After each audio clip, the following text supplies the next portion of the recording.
Welcome to Tea and Games.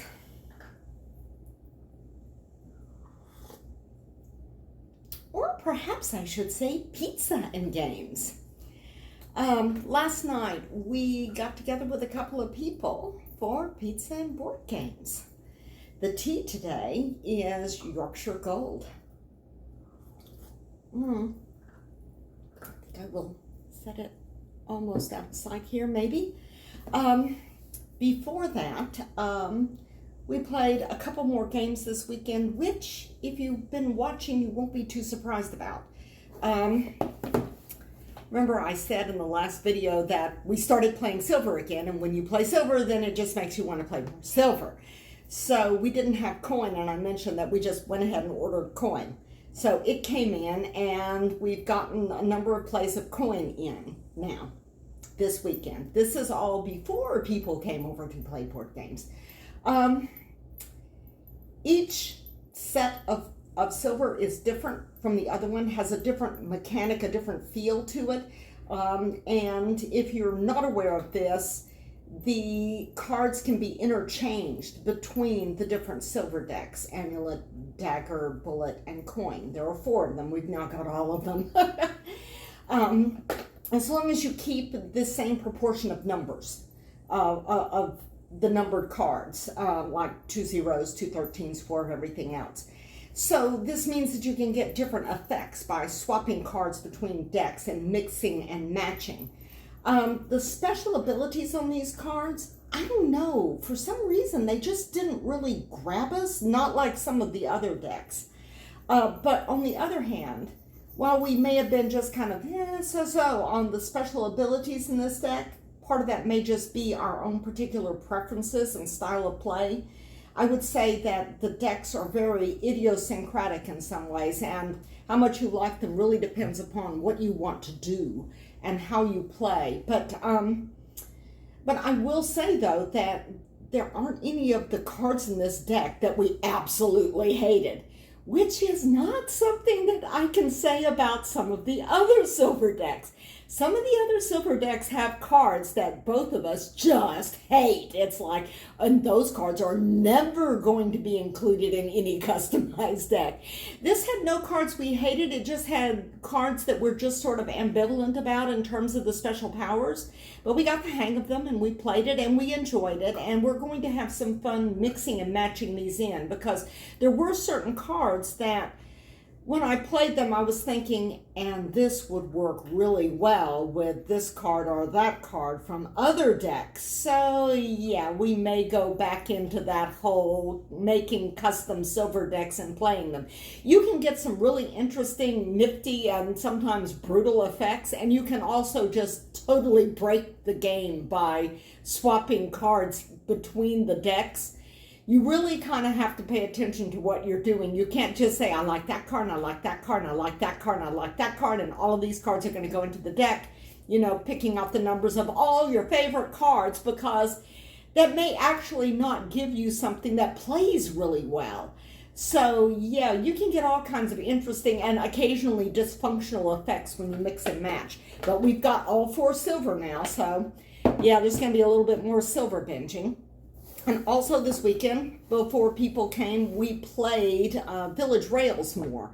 And we're enjoying it more. It is a much better game when you're not playing it like first thing in the morning and distracted by other things. You would just be amazed at how much more fun it is when you're not playing it first thing in the morning and distracted by other things. But yeah, we're liking this a lot. If you like root building and tile laying, although these are cards rather than tiles, and games in which you may compete for materials that are out there, like cards and stuff like that, but you're basically building out your own space in your own area, that's this. And you've got icons on different routes that you can try to maximize to get the most points off of them. That does not always work out well. Or you can get trip cards, add the trip cards to various routes and try to make whatever conditions of the trip cards, because those are sort of public objectives that you're trying to make for those routes. course, somebody may pick the card that you really needed. And then the terminus cards will give you money when you complete those routes. You complete the trips, you add up the money, you add up the points you got for the trips. If you met the conditions of those cards, you can only have 2 trips per line. And then, and you add up the icons, like whatever the icons say that you should try to do on that line or that you get for that line, and you add those up. Sightings are also icons that are not counted up until the end of the game. And pro tip here, I made out like mad on sightings in the last game we played for this. I got 25 points off of sightings. Did not do that well on signals. I'm still having a hard time really raking in points on signals, because signals, like sightings, how many points you get is determined by a chart. So it isn't a 1-for-1 ratio as a lot of the other icons are. But this is a fun little game, small footprint, kind of thinky, because there's a lot going on in a way, because you're trying to get the icons, and you're trying to get like what the icons want you to get for that route, like more trees or more different types of terrain. And you're getting sometimes straight points off of routes, but you're also trying to fulfill the requirements of the trips you've got on those routes, in addition to the icons on the routes. And then you've got terminus cards, which you're trying to match up to completed routes to the best effect, which also does not always work out well. But this is a fun little game. It's easy to learn, easy to teach, but it's got some really interesting choices in it as you try to balance things out and optimize everything, which is really hard sometimes to optimize everything. You just do the best you can. But we enjoyed that a lot, and we played Village Rails and Silver over the weekend, and then Sunday evening, some friends came over for pizza and board games. Actually, kind of like not friends, but sort of new friends or potential friends. Robert was talking to a guy that he works with that he doesn't know terribly well, and found out that he likes board games. He and his wife play board games like Robert and I play board games, and kind of comparing notes, we realized that there was a little bit of overlap in the kind of stuff that we like. So he set it up, and they came over for pizza and board games last night. It was good, and it was fun, but it was a little nerve-wracking, like waiting for them to come and everything, because I was just kind of thinking, oh, gee, I mean, I don't know these people. It's like, what if we don't click? What if it all just, it's like, what if they don't like me? But yeah, we had a lot of fun. They brought Oregon Trail and Splendor. And Splendor's the one we ended up playing. I had intended to play New York Slice, which I don't know if I've talked about on this channel. If I have, it would have been like last year in one of the early videos. But this is a fun little waiting for pizza delivery game. It is an I Slice You Choose game. We did not get to play it. We ordered the pizza shortly before they got there, and the pizza delivery was like faster than it has ever been. I mean, we were still just kind of standing around talking with them after they arrived, and then it's like we had just sat down and the doorbell rang. And so it's like, So it's like we had pizza but did not play the pizza game. It comes in a pizza box like here, and you have your pizza slices with the crust side and the pizza side, and you'll notice numbers here. The numbers, this is set collection primarily, and the numbers are not only the sets that you're collecting, but they also are how many of that kind of pizza slice is available. So that kind of determines your sets. And what you do is you make stacks of 11, and there are specials that you can put on them. Like you lay one, you shuffle them up, and then you deal them out, and you lay one on each of the stacks. And all of these specials have like things. Some of them means that you can like get something for if you eat a vegetarian pizza, you get points, and because you normally get points for pepperoni. Or you can eat anchovies, the anchovy slice, without taking any loss of points. There's a whole bunch of different kinds of pizzas. The rule book looks like a menu. How adorable is that? And it comes with a score pad, which, you know, looks like old-fashioned check from a restaurant. It's really very neat. You lay out the slices. The player who's the first player takes one of these stacks of 11 and they deal them out. You don't get to choose what pieces go where, and you deal them out into a pizza shape, clockwise or counterclockwise, whichever direction you decide to go, you keep going that direction. And then that player divides them up into portions based upon the number of people playing. And so then they lay one of the specials, whichever special was on the top of that stack. They turn to the special, read it out loud. They lay it on top of one of the portions of their choosing. Then, starting with the player, I guess, to their left, I think it's clockwise, each person gets to choose a portion. And going around, and the dealer chooses last. So, I mean, when you split things up, the dealer has an incentive to make things kind of fair, because if they put too many slices that no one's going to want in one section, you can be sure that no one's going to take it and it's going to come back to them. So it's an I split, you choose mechanism. And what you're trying to do is when it's your turn and you take one of the portions that's laid out there, say like this. Say there's 3 slices in the portion you take. When you take the portion, you then decide whether or not you want to keep it or eat it. And if you eat it, you put it like face down, and you will, in-game scoring, get points for the pepperoni on that one. But otherwise, you lay them out in front of you and collect sets based upon those numbers down at the bottom.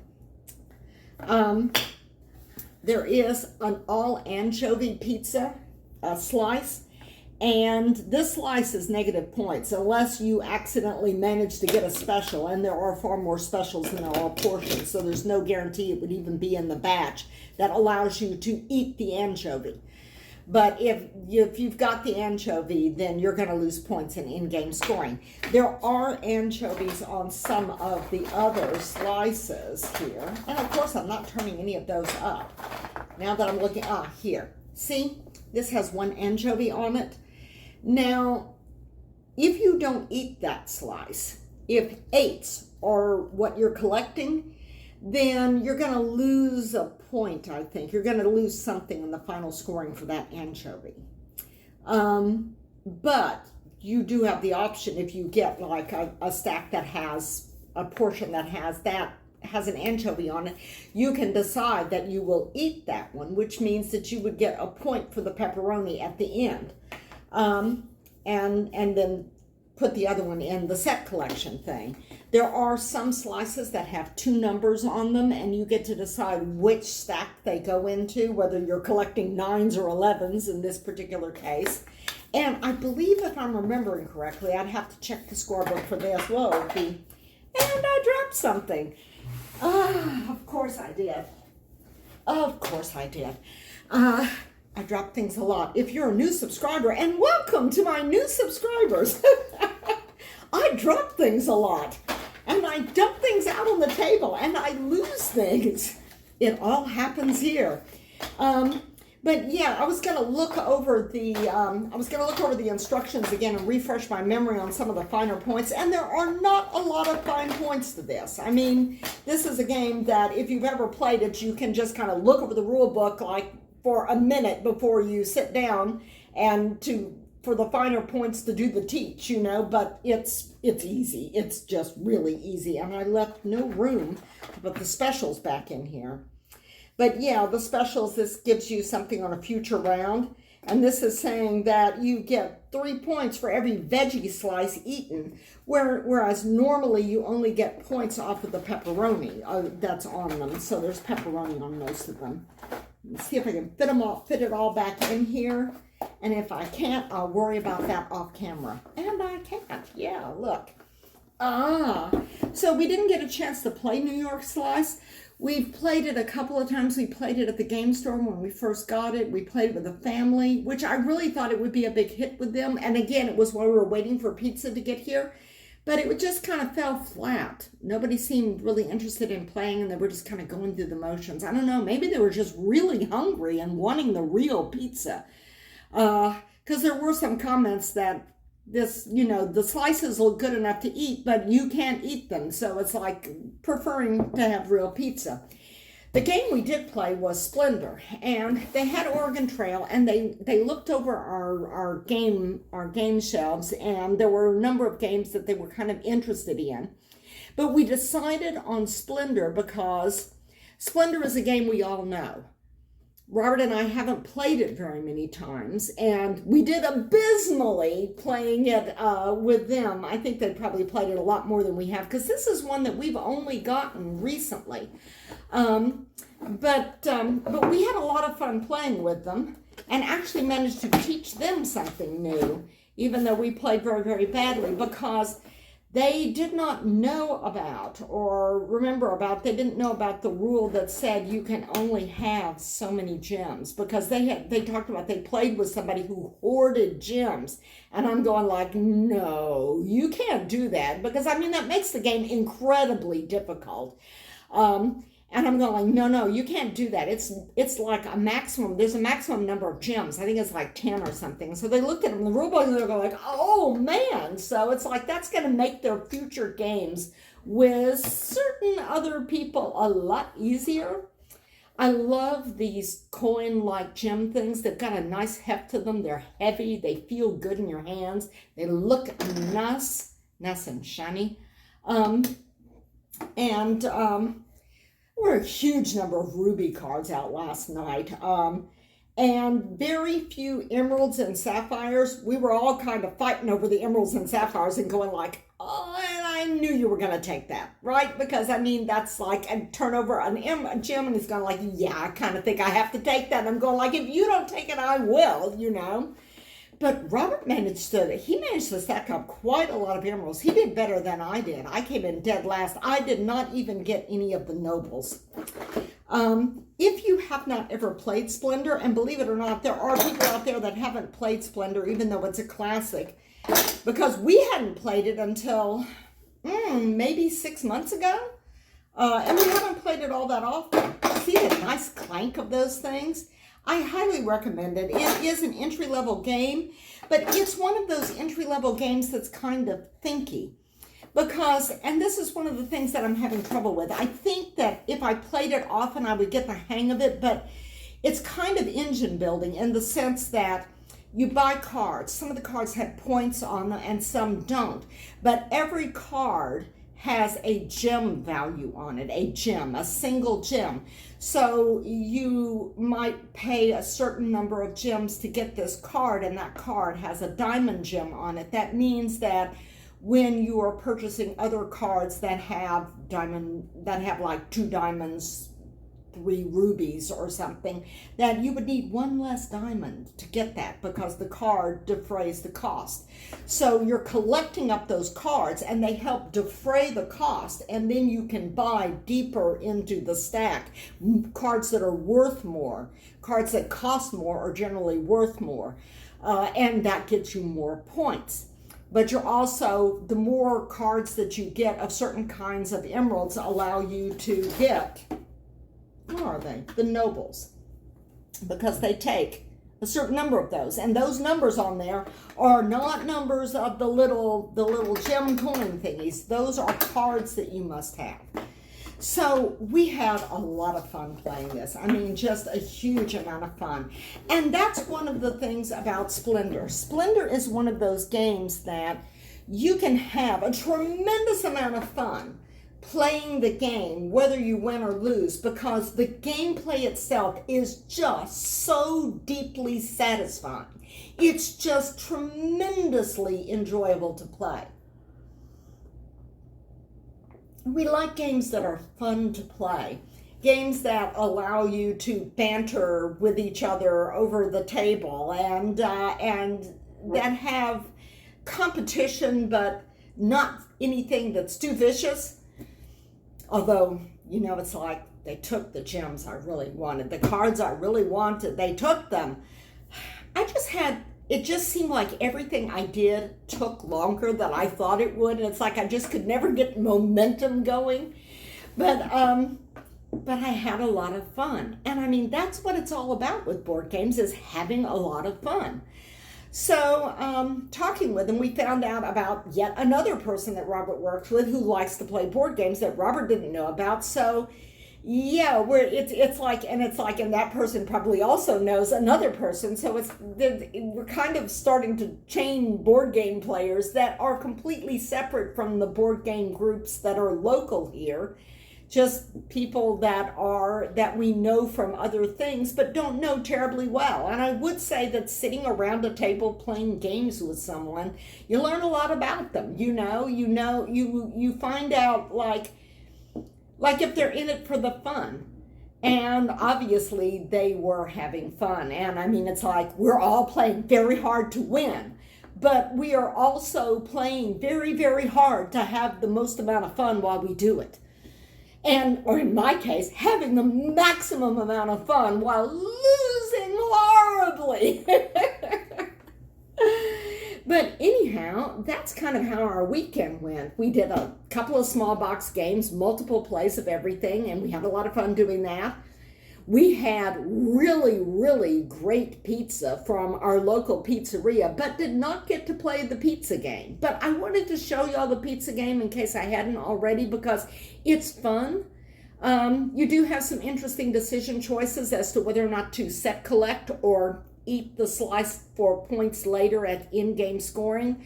And it goes around the table, and it is a lot of fun. And like I said, you do, and because the numbers on the slices represent how many there are of each of the number. There's only 3 3s, but there are going to be 8 8s. So, yeah, I mean, you may look at that and go, I might as well go ahead and eat the 3 because I'm not going to be able to score the 3, because you score for whoever has the most of a set. So if it looks like that you're not going to win a particular number, it might pay off better if you went ahead and ate some of the slices that would have otherwise gone into that stack.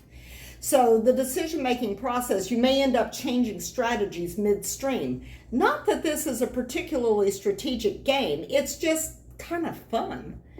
So possibly on the next game day. But we had a lot of fun.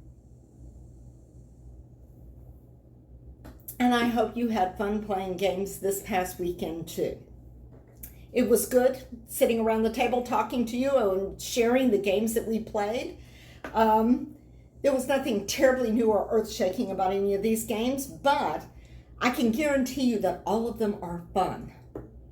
Absolutely 100% fun. And that's what we're here for. So, I'll see y'all next time around the table. Bye!